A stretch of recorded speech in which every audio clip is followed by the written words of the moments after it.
विजय थलापति का फैसला सुनकर पूरा तमिलनाडु सदमे में है।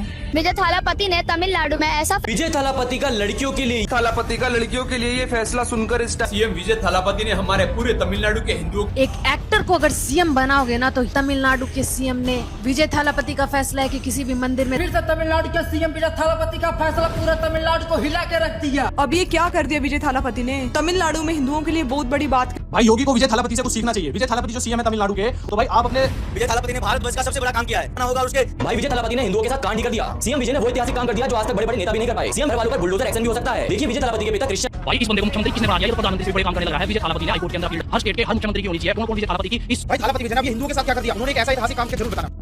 सीएम विजय थालापति ने पूरे तमिलनाडु के हिंदुओं के लिए कुछ ऐसा ऐतिहासिक काम कर दिया और उसके पूरे फैमिली को बेघर कर दिया जाएगा। अब विजय थालापति ने हिंदुओं के साथ कांड कर दिया। देखो सीएम विजय ने ऐसा ऐतिहासिक कार्य कमेंट में जरूर बताना। थालापति विजय ने एक ऐसा नया फैसला ले लिया है, सच में लीडर हो तो थालापति विजय जैसा। सीएम विजय ने हिंदुओं के लिए वो काम कर दिया जो पिछले कई साल होती है। और ये तमिलनाडु के सीएम थालापति विजय ने हाईकोर्ट के निर्णय को देखते हुए வணக்கம், இது அரண்சை. நான் தேவா பாஸ்கர். ரூட் மாஃபியா அப்படின்ற பெயரை வந்து தமிழக வெற்றி கழகம் உருவானதுலேருந்து பலரும் கேட்டிருப்பீங்க. நடிகர் விஜயை ப்ரொமோட் பண்ணக்கூடிய ஒரு பிஆர் கம்பெனி இன்னைக்கு முதலமைச்சருடைய செயலாளராக இருக்கக்கூடிய ஜெகதீஷ் பழனிசாமி அவரினுடைய ரூட் கம்பெனி அது தாவேக்காவை ப்ரொடெக்ட் பண்ணுது. தாவேக்கா பற்றி நிறைய போலியான செய்திகளை இன்ஃப்ளூயன்சர்ஸ் வச்சு பரப்புறாங்க, ஒரு நரேட்டிவை செட் பண்ணுறாங்க அப்படின்னு பலர் வந்து அந்த ரூட் மாஃபியா அப்படின்ற டேர்மை காயின் பண்ணி பல குற்றச்சாட்டுகளை அந்த ரூட் கம்பெனி மேலே முன் வச்சிருக்காங்க. இன்னைக்கு ரூட் கம்பெனி இந்திய அளவில் தாவேக்காவை ப்ரொமோட் செய்யறதுக்கான வேலையில் இறங்கியிருக்காங்களோ அப்படின்ற மாதிரி நிறைய தகவல்கள் வருது. அந்த தகவல்கள் என்ன அண்ட் அந்த தகவல்களை நாம என்னவாக பார்க்குறோம் அப்படின்னு தான் அந்த வீடியோவில் நம்ம பார்க்க போகிறோம். முகமது ஜுபைர், ஆல்ட் நியூஸ் முகமது ஜுபைரை பலரும் கேள்விப்பட்டிருப்பீங்க. இந்திய அளவில் ஃபேமஸான ஒரு ஃபேக்ட் செக்கர். குறிப்பாக சங்கிகள் பரப்பக்கூடிய பொய்யை இந்திய அளவில் கண்ட ஃபேக் நியூஸ் அல்லது சமூகத்தில் பதற்றத்தை விளைவிக்கக்கூடிய பல போலி செய்திகள், இஸ்லாமியர்கள் பற்றி தவறான செய்தி, எப்படி பாஜகவை ரொம்ப லைவா வச்சிருக்கிறது அவங்களுடைய ஃபேக் நியூஸ் தான். அந்த ஃபேக் நியூஸை இந்தியா முழுக்க அவங்க பரப்பிட்டு இருக்காங்க. அந்த ஃபேக் நியூஸை உடைக்கிறது தான் முகமது ஜுபைரனுடைய வேலை. பல மாநிலங்கள் நடக்கக்கூடிய போலி செய்தியை, இந்திய அளவில் நடக்கக்கூடிய போலி செய்தியை, ஏன்னா இன்னைக்கு போலி செய்தினால கொலைகள் வரைக்கும் நடக்கிறத நம்ம பார்த்துருக்கோம். ஃபேக்காக நியூஸை பரப்பி கலவரங்கள் வரைக்கும் அது போகிறத நம்மளால பார்த்துட்டு தான் இருக்கோம். நிறைய விஷயங்கள் அதில் நடந்துட்டு இருக்கிறத நம்ம பார்த்துட்டு இருக்கோம். அதை பிரேக் பண்ணுற இடத்துல தான் இன்னைக்கு முகமது ஜுபைர் வந்து இருக்காரு.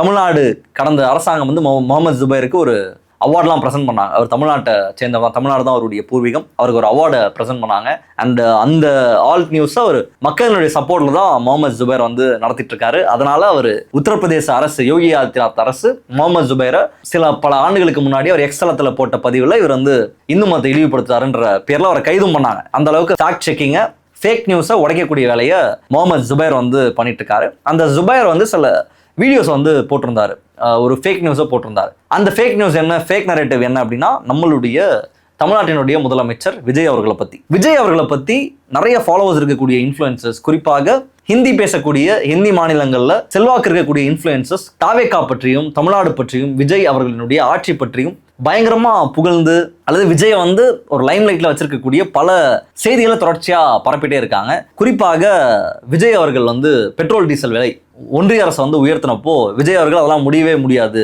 நீங்க உயர்த்தினாலும் நாங்களாம் அதை உயர்த்த மாட்டோம் தமிழ்நாட்டில்ன்ற மாதிரி விஜய் ஒரு மிகப்பெரிய புரட்சியை பண்ணிட்டாரு அப்படின்னு சொல்லி ஒரு ஃபேக் நியூஸ். பாஜகன்ற வார்த்தையை அவர் சொல்லாம எப்படி நழுவி போறாரு. இன்னைக்கு அவங்க ஆட்சி அமைக்கிறதுக்கு பாஜக தடையா இருக்காங்க, ஆளுநர் வந்து விடமாட்டாரு, பாஜக ஆட்சியை தடுப்பதற்காக இடதுசாரிகள், விசிக உள்ளிட்ட ஜனநாயக சக்திகள் தாவேக்காவை காப்பாற்றி இருக்கிறோம், தமிழ்நாட்டை காப்பாற்றி இருக்கிறோம், அப்படி பாஜக உள்ள வரதை நாங்கள் தடுத்திருக்கிறோம்னு பேசலாம் நம்ம பார்த்திருக்கோம். அப்படி சுத்தி இருக்க கட்சிகள்லாம் பாஜக பற்றி பேசினப்ப கூட ஆட்சி கட்டில அமர்வதற்கு வாய்ப்பு இருந்தும் கூட அந்த காலகட்டத்தில் கூட பாஜகன்ற பெயரை தற்போதைய தமிழக முதலமைச்சர் விஜய் உச்சரிக்க தவிர்த்தாரு. அவர் பிரதமர் நரேந்திர மோடி தீவிரமாக அல்லது ரொம்ப கோபமா விமர்சிச்சோ அல்லது விமர்சிச்சோ கூட பெருசாலாம் பார்த்தது இல்லை. மொத்தமா இந்த அவருடைய அரசியல் ஜேர்னில ஒரு 2-3 தடவை அந்த வார்த்தையை சொல்லியிருந்தால் அதுவே அதிகம். அப்படிப்பட்ட இடத்துல விஜய் வந்து மோடியை வந்து விமர்சிச்சிட்டாரு. பெட்ரோல் டீசல் விலையை வந்து மோடி உயர்த்தணும்னு சொன்னா மோடியாவது யாராவது நாங்களாம் பெட்ரோல் டீசல் விலையெல்லாம் ஏற்ற மாட்டோம் அப்படின்னு விஜய் சொல்லிட்டாரு அப்படின்னு ஒரு வீடியோ அது வந்து பிச்சுட்டு பறகுது இன்ஸ்டால. மில்லியன் வியூஸு, கோடிக்கணக்கில் வியூஸு, மில்லியன்ல லைக்ஸே விழுது. அப்படி ஒரு நியூஸ். இன்னொரு பக்கம் பார்த்தா ஒரு பெண் இன்ஃப்ளூயன்சர் அவங்க ஒரு வீடியோ போட்டிருக்காங்க. அதுல என்ன சொல்றாங்க அப்படின்னா, இந்த குழந்தைகளுக்கு எதிரான நடக்கக்கூடிய குற்றம், பாலியல் வன்புணர்வு, ரேப் மாதிரியான குற்றங்களுக்கு விசாரணைலாம் கிடையாது, அவங்கள போய் போலீஸ் கூட்டு போய் விசாரிச்சு அந்த மாதிரி இதெல்லாம் கிடையாது, எடுத்தோடனே துப்பாக்கி வச்சு சுட்டு கொன்றுவாரு விஜய் அப்படின்னு அந்த அம்மா இன்னொரு ஃபேக் நியூஸை பரப்பியிருக்காங்க. அதுவும் கோடிக்கணக்கில் வியூஸு, க்ரோர்ஸ்ல வந்து வியூஸு, மில்லியன்ல வந்து லைக்ஸ்.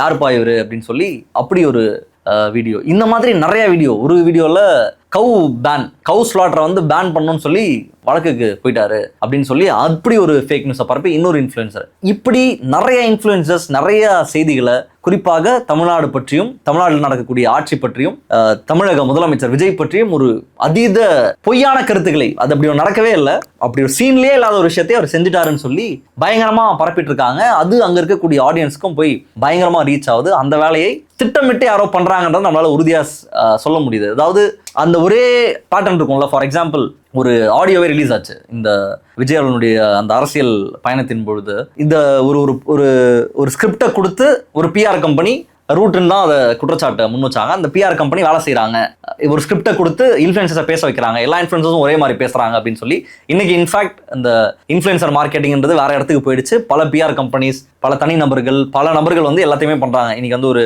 கோரியோகிராஃபி வந்துருச்சுன்னா உடனடியாக பல டான்ஸ்ல இருக்க கண்டென்ட் கிரியேட்டர்ஸ் கூப்பிட்டு அந்த டான்ஸ் ஆட சொல்றது, இல்லை ஒரு படம் வருது அப்படின்னா இன்ஃப்ளூயன்சர்ஸ் போய் அந்த படத்தை ப்ரொமோட் பண்ண சொல்றது, இப்படி பண்ணும்போது அரசியலையும் அதை பண்றாங்க.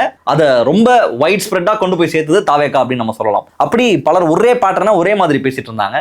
அதே மாதிரி பேட்டர்ன் தான் இன்னைக்கு வந்து ஹிந்தி பேசக்கூடிய இன்ஃப்ளூயன்சர்ஸும் பயன்படுத்த ஆரம்பிச்சிருக்காங்க. தமிழக முதலமைச்சர் விஜய் பற்றி பொய்யான கருத்துக்கள், அவர் வந்து அப்படி ஆகிட்டாரு, இப்படி ஆகிட்டாரு, அதை செய்யறேன்னு சொல்லிட்டாரு, இதை செய்யறேன்னு சொல்லிட்டாருன்ற மாதிரியான செய்திகள் தான் பரவிட்டு இருக்கு. இதை எது கூட நம்ம ஒப்பிட்டு பார்க்கலாம் அப்படின்னா, ஆப்கி பார் மோடி சர்க்கார், குஜராத் வந்து மில்லுது, பலன்னு மின்னுது குஜராத், அவ்வளவுதான், மோடி அதை பண்ணிட்டாரு, மோடி இதை பண்ணிட்டாரு, குஜராத்தை தலைகீழா நிறுத்திட்டாரு, பெரிய பெரிய பில்டிங்ஸை கட்டிட்டாரு, குஜராத் மாடல் வந்து டெவலப்மெண்ட் மாடல் அப்படின்னு சொல்லி பயங்கரமான ப்ரோபகேண்டா 2014 சமயத்துல வெகு மக்கள் கிட்ட போய் வெற்றி அடைந்ததை நம்ம பார்த்தோம். வெகு மக்கள் கிட்ட முழுவதுமாக இந்த குஜராத் மாடல் தான், குஜராத் மாடல் ஆஃப் டெவலப்மெண்ட் தான் எல்லா கிட்ட போய் சேர்ந்தது. குஜராத்தை போல இந்தியாவை மாற்றணும் தான் பிரதமர் நரேந்திர மோடியவே எலெக்ட் பண்ணாங்க. அந்த அளவுக்கு பயங்கரமான ஒரு பிஆர் ஆக்டிவிட்டி பிரதமர் நரேந்திர மோடியை புஷ் பண்றதுக்கு அந்த காலகட்டத்தில் பயன்படுத்தப்பட்டது. கிட்டத்தட்ட அந்த மாதிரி தான் இதை பார்க்கும்பொழுதும் அதனுடைய இனிஷியல் ஸ்டேஜ் மாதிரி தான் இருக்கு. பல இடங்கள்ல இது கொண்டு போய் சேர்த்துட்டு இருக்காங்க.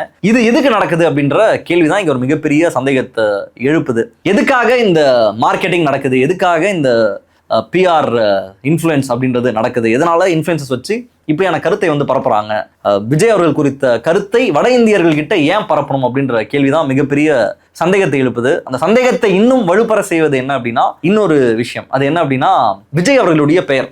இன்னைக்கு ஒரு பெயர் அப்படின்றது என்னைக்குமே பெயர் கிடையாது. பெயர் அப்படின்றது பாலிடிக்ஸ் தான். நம்ம வந்து ஒரு நார்மலாக ஒருத்தர் என்ன பேர் வைக்கிறாருன்றதுல இருந்து அவருடைய அரசியலை நம்மளால ஈஸியா புரிஞ்சுக்க முடியும். பெயர் அப்படின்றது அப்போ ஒரு பொலிட்டிசைஸ்டான விஷயமா தான் இருக்கு. நடிகர் விஜயினுடைய பெயருமே தமிழ்நாட்டில் மிகப்பெரிய அரசியலாக்கப்பட்டிருக்கு. முதல்ல நடிகர் விஜய் வந்து ஜோசப் விஜய் அப்படின்னு அவர் காயின் பண்ணது வந்து பாஜகவினுடைய ராஜா அவர்கள். அவருடைய சர்க்கார் படம் வர டைம்ல, அதற்கு முன்னாடி அவருடைய மெர்சல் படத்துல ஹாஸ்பிட்டல் கட்டலாம், கோயில் கட்ட வேணாம்னு சொல்லிட்டாருன்னு சொல்லி ஜோசப் விஜய் அவர் வந்து இப்படி பண்றாருன்னு சொல்லி ஒரு மாதிரி மிகப்பெரிய பிரச்சனை கிளப்பினாங்க. சர்க்கார் படத்திலையும் அது எதிரொலிச்சது. அவர் தான் தொடர்ச்சியாக ஜோசப் விஜய்னு தமிழ்நாட்டில் இருக்கக்கூடிய வலதுசாரி சக்திகள் தான் விஜய் வந்து ஜோசப் விஜய்னு காயின் பண்ணாங்க. அன்னைக்கு எல்லாருமே அவர் பேர் என்னவாக இருந்தா என்ன, அதெல்லாம் தமிழ்நாட்டுக்கு பிரச்சனையே கிடையாது, அவர் எங்களை மகிழ்விக்கக்கூடிய ஒரு கலைஞர், அப்படிதான் நாங்க பாக்குறோம் அப்படின்றது தான் எல்லாருமே சொன்னாங்க. அந்த ஜோசப் விஜய் அப்படின்ற பெயர் வந்து திரும்ப எப்போ காயின் ஆகுது அப்படின்னா, அவர் தமிழ்நாட்டினுடைய முதலமைச்சராக பொறுப்பேற்ற பிறகுதான் தன்னை வந்து ஜோசப் விஜய் அப்படின்னு காயின் பண்றாரு. இன்னைக்கு ஆல்மோஸ்ட் எல்லாருமே அவரை கூப்பிடுறது அப்படின்றது ஜோசப் விஜய் அப்படின்ற பெயர்ல தான் கூப்பிடுறாங்க. தமிழ்நாட்டினுடைய முதலமைச்சர் ஜோசப் விஜய் அப்படின்னு தான் சொல்றாங்க. இதுக்கு முன்னாடி ஜோசப் விஜய் அப்படின்ற பெயரை நம்ம யாருமே கேட்டது கிடையாது. அவர் இளைய தளபதி விஜய், நடிகர் விஜய் இப்படிதான் நம்ம கேட்டிருக்கோம். தாவேகா தலைவர் விஜய் அப்படின்னு தான் நம்ம கேட்டிருக்கோம். ஜோசப் விஜய் நம்ம கேள்விப்பட்டதே இல்லை. ஆனா விஜய் அவர்களே காயின் பண்ணக்கூடிய, தமிழ்நாட்டில் இருக்கக்கூடிய அமைச்சர்கள் தலைவர்கள் காயின் பண்ணக்கூடிய அந்த ஜோசப் விஜய் அப்படின்ற பெயர் வட இந்திய ஊடகங்கள்ல அப்படி காயினே ஆகப்படல. வட இந்திய ஊடகங்கள்ல அவர் எப்படி சொல்றாங்க, அல்லது வட இந்திய இந்த இன்ஃப்ளூயன்சர்ஸ்லாம் எப்படி சொல்றாங்கன்னா, தளபதி விஜய் தளபதி அப்படின்ற வார்த்தையை தான் அவங்க காயின் பண்றாங்க. இதுவுமே ஒரு மிகப்பெரிய சந்தேகத்தை எழுப்புது. என்ன எழுப்புது அப்படின்னா, ஜோசப் விஜய் அப்படின்ற பெயரை சொன்னா அவர் ஒரு கிறிஸ்தவர், ஒரு மத சிறுபான்மையினர் அவர் அப்படின்னு சொல்லி அவருடைய செல்வாக்கு அந்த மக்கள் கிட்ட எடுபடாம போயிடுமோ, அதனாலதான் திட்டமிட்டு தளபதி விஜய் அப்படின்றத இந்த வட இந்திய ஊடகங்கள் ப்ரொமோட் பண்றாங்க. இன்னைக்கு வட இந்தியாவில் விஜயினுடைய பெயர் என்னன்னு கேட்டா ஜோசப் விஜய் அப்படின்றத அவங்களுக்குலாம் தெரியுமான்னு கேட்டீங்கன்னா பெரிய அளவில் தெரியறதுக்கான வாய்ப்பு அப்படின்றது கம்மி தான். எல்லாரும் காயின் பண்றது, கூப்பிடுறது அப்படின்றது விஜய் தளபதி அல்லது தளபதி விஜய் அப்படின்னு தான் கூப்பிடுறாங்க.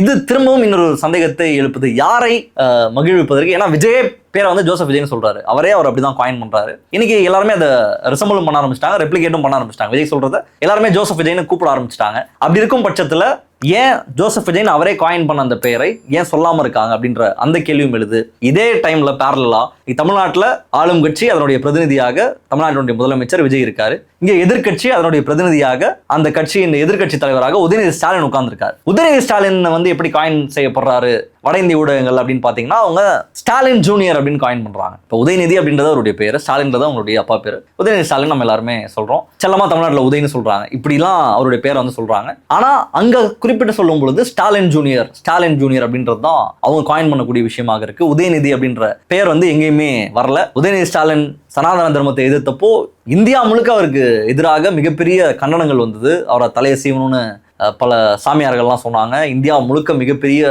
என்ன சொல்றது சண்டை பிரச்சனை, அவரை கண்டித்து போராட்டம் ஆர்ப்பாட்டம் எல்லாம் இந்தியா முழுக்க நடந்தது. ஸோ உதயநிதி ஸ்டாலினுக்கு அவர் எப்படிப்பட்டவர், அவர் வந்து ஒரு இந்து மதத்துக்கு எதிரானவர் உதயநிதி ஸ்டாலின் அப்படின்னு கட்டமைப்பதற்காக அவர் வந்து ஸ்டாலின்ற ஒரு பின்புலத்தில் இருக்கும்பொழுது அவர் ஒரு கிறிஸ்தவர் அப்படின்ற அந்த ஐடென்டிட்டி வரும், அல்லது மத சிறுபான்மையினர் அப்படின்ற அந்த ஐடென்டிட்டி வரும். அதனால ஸ்டாலின் ஜூனியர்னு நான் காயின் பண்றோம். இந்த சைட் விஜய் அப்படி பாத்திரக்கூடாது, எல்லாருக்கும் மாணவர் அப்படின்னு பார்க்கணும், அவர் வந்து ஒரு மத சிறுபான்மையினர் அப்படின்ற அடையாளத்தில் வரக்கூடாதுன்றதுனால தளபதி விஜய் தளபதின்னு காயின் பண்றாங்களோ அப்படின்ற அந்த கேள்வியும் இதுல எழுது. விஜயை திட்டமிட்டு இந்திய அளவில் ப்ரொமோட் செய்வதற்கான வேலை தொடங்கி இருக்கோ அப்படின்றது தான் இந்த ரீல்ஸ் வந்து நம்ம காட்டக்கூடிய உணர்த்தக்கூடிய செய்தியாக இருக்கு. நம்ம இதுக்கு மேலேயும் வந்து ரீல்ஸ் வந்து நம்ம ரீல்ஸா கடந்து போறோம், அதை வந்து பெருசா நம்ம வந்து கண்டுக்கல அப்படின்னா அதற்கான இழப்பு அப்படின்றது தீவிரமான அரசியல் பேசிட்டு இருக்கக்கூடியவர்களுக்கு தான் அதுக்கான இழப்பு அப்படின்றது. ஏன்னா இந்த எலெக்ஷன் ரிசல்ட் ரிஃப்ளெக்ட் பண்ணது அதுதான். நம்ம இன்ஸ்டால கடந்து போற, இன்ஸ்டால பார்க்க தவிர இன்ஸ்டா ரீல்ஸ்ன்னு சொல்லி நம்ம கடந்து போற இடத்துல இருந்து தான் நிறைய பேர் இன்னைக்கு வந்து எம்எல்ஏக்களாகவும் அமைச்சர்களாகவும் வந்திருக்காங்க. அங்க ஒரு பெரிய செக்டார் இருந்து அதுலேருந்து கிடைக்கக்கூடிய தகவல்களை தான் கொண்டு வந்து அவங்க அந்த தகவல்களை அப்படியே நம்பி ஏற்றுக்கொண்டு தான் இன்னைக்கு வாக்கே செலுத்தியிருக்காங்க. அந்த அளவில் தான் இன்ஸ்டால இருக்கக்கூடிய மார்க்கெட்டிங் அப்படின்றது நடந்துட்டு இருக்கு. அப்போ அந்த இடத்துல விஜயினுடைய ஆட்சி குறித்து, தமிழ்நாடு குறித்து அவர் செய்யாத விஷயங்களை செய்ததாக சொல்லி ஒரு பிஆர் ஒர்க் வந்து நடந்துட்டு இருக்கு. இந்த ஒர்க் எதனால நடக்குது? 2 பாசிபிலிட்டி தான் இருக்கும். ஒன்று, இந்திய அளவில் அவங்க ஒரு தேசிய அரசியல்ல கலக்கிறதுக்கான வாய்ப்பு, தேசிய அரசியல்ல ஏதாவது ஒன்று அச்சீவ் பண்றதுக்காக அடுத்த கட்ட இலக்காக அதை வச்சிருக்காங்களோ அப்படின்ற கேள்வி ரொம்ப நேச்சுரலா எழுது. அந்த கட்சியை சேர்ந்தவர்களுமே அதை பேசுறாங்க. கார்த்திக் சிதம்பரம் கூட அதை பேசியிருந்தார். அவர் கூட தேசிய அரசியலுக்கு தாவேக்காலேருந்து வருவதற்கான வாய்ப்பு இருக்குன்ற மாதிரி அவரும் கூட பேசியிருக்காரு. பெருசா காங்கிரஸ்ல எந்த ஹோப்பும் இல்லை, பாஜக ஸ்ட்ராங்கா இருக்காங்க, காங்கிரஸ் முக் பாரத்னு பாஜக செஞ்ச வேலை காங்கிரஸ் எழவே முடியாத நிலையில இருக்கு போல. தாவேக்கா தேசிய அரசியல்ல ஒரு ஸ்ட்ராங் பவரா வர்றதுக்கான வாய்ப்பு, ஒரு ரீஜனல் கட்சியா இல்லாம ரீஜனல் கட்சியாகவும் ஸ்ட்ராங்கா இருந்து சென்ட்ரலையும் ஒரு ஸ்ட்ராங்கான கட்சியா உருவாவதற்கான வாய்ப்பை உருவாக்குவதற்கு இந்த நரேட்டிவ் எல்லாமே செட் பண்ணப்படுதான்றது தெரியல. இந்தியா டுடே எல்லாம் வெளிப்படையாக ஒரு பிஆர் நெட்வொர்க், இன்னைக்கு எப்படி நம்ம ரூட்னு சொல்றோமோ அந்த மாதிரி வெளிப்படையா இந்தியா டுடே மாதிரியான பெரிய நிறுவனமே இன்னைக்கு தளபதி விஜய் தமிழக வெற்றி கழகத்தினுடைய தலைவர் அவருக்கு, தமிழ்நாட்டினுடைய முதல்வருக்கு நேரடியாக ஒரு பிஆர் ஒர்க் பண்றதெல்லாம் எல்லாருமே பார்த்துட்டு தான் இருக்கோம். அதெல்லாம் தொடர்ந்து நடந்துட்டே தான் இருக்கு. இன்னொரு பாசிபிலிட்டி அப்படின்றது தமிழ்நாட்டில் விஜய் அவர்களை வைத்து இங்க ஆல்ரெடி ஒரு கிறிஸ்டியன் வர்சஸ் ஹிந்துஸ் அப்படின்ற ஒரு டிவைட் அப்படின்றது தொடர்ச்சியாக ஏற்படுத்தப்படுறதை நம்ம பார்த்துட்டு இருக்கோம். அமைச்சர்களுடைய பேச்சு, எம்எல்ஏக்களுடைய பேச்சு, இதை வைத்து பாஜக வளர்வதற்கு, பாஜக ஆதாயம் அடைவதற்கு வேற ஒரு ஏதாவது சதி நடக்குதா அப்படின்ற அந்த சந்தேகமும் எழுது. தாவேகா குறித்தும் தமிழ்நாடு குறித்தும் பரப்பப்படக்கூடிய செய்திகள் அப்படின்றது அதுவா உருவாகல அப்படின்றது மட்டும் உறுதி. அதுவா ஒரு ஃபேக் நியூஸ் உருவாகி அதுவா ஸ்ப்ரெட் ஆகி அதை இன்ஃப்ளூயன்சர்ஸ்லாம் படிக்கிறாங்க அப்படின்ற நிலைமை கிடையாது. யாரோ இதை பெடல் பண்றாங்க, இந்த நியூஸை கொடுக்குறாங்க, இப்படி பேச சொல்றாங்க, இப்படி செயல்பட சொல்றாங்க. அவர்களுடைய இலக்கு அப்படின்றது ஏதோ ஒரு பெரிய இலக்கு அவங்களுக்கு இருக்கு. அந்த இலக்கெல்லாம் இல்லாம அவங்க செய்யல. அந்த இலக்கு என்ன அப்படின்றத ஐடென்டிஃபை பண்றது தான் நம்மளுடைய வேலையாக இருக்கும். எப்படி இருந்தாலும் அந்த ஒரு பிஆர் ஒர்க்கை ஆரம்பிச்சிருக்காங்க இந்தியா முழுக்க கொண்டு சேருவதற்கு. அது என்னென்ன விளைவுகளை ஏற்படுத்த போகுதுன்றது தெரியல. நம்ம பொறுத்திருந்து பார்க்கலாம். உங்களுடைய பார்வை என்ன அப்படின்றத நிச்சயமா கமெண்ட்ல போடுங்க. மற்றவர்கள் சந்திப்போம். நன்றி, வணக்கம்.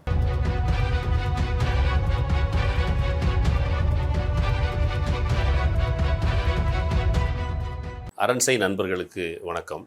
அரண்சை ஊடகம் சுயேட்சையாக இயங்குவதற்காகவே உருவாக்கப்பட்டது. நாம் செய்கிற வேலை உண்மையிலேயே மக்களுக்காக செய்கிறோம் என்பதை நீங்கள் நம்பினால், வாய்ப்பு இருந்தால் இந்த ரேசர் பே கியூஆர் கோடுக்குள்ளே நீங்கள் வந்து அதை ஸ்கேன் பண்ணி எங்களுக்கு உங்களால் இயன்றதை விருப்பம் இருந்தால் ஆதரவு தெரிவிக்கலாம். தள்ளுபடி அத்தனை பேரும் அல்லம்படி 6 முதல் 60% வரை ஆடி தள்ளுபடியுடன் சூப்பர் சரவணா ஸ்டோர்ஸ், சென்னை, மதுரை, கோவை.